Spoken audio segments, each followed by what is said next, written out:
नमस्ते दोस्तों, राधे राधे। रोआ सभी के बहुत स्वागत पर वो लोग की गीता लोकगीत के चैनल में। आज हमने के बहुत सुंदर को शिव पार्वती मैया के बहुत ही मज़ेदार गीत गाए वाला बने जाते वो लोग सुनी लो, बताई लोग कैसे लाला। अगर अच्छा लगे तो लाइक से सब्सक्राइब कर हम लोग कमेंट करके जब लोग की गीत कैसे लाल हटे। उड़ाइल के पता चढ़ी सुतेली गौरा दे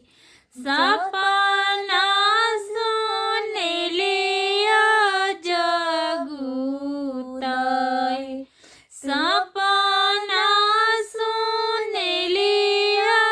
जगुताई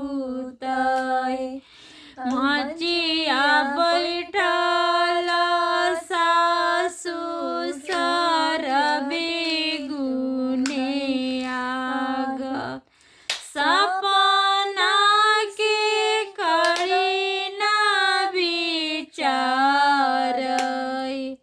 सपना के करी ना विचार गकुला नगरिया बजनाई जी शिवाजी के उखेला बिया शिवाजी के उखेला बिया इतना बचन गौरा सुनाहूँ ना पवली ठुके दिहली बजार के वारय ठुके दिहली बजार के वारय बस चरल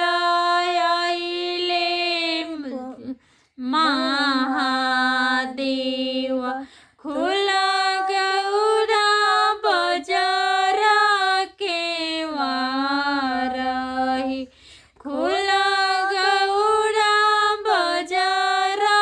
के वारही खोली दानाई गौरा लुगड़ी से फटई पिन्हला लहरा पटोरई पिन्हला लहरा पटोर परिछनाई गौरा सवातिन तोहार परिछना सवातिन तोहार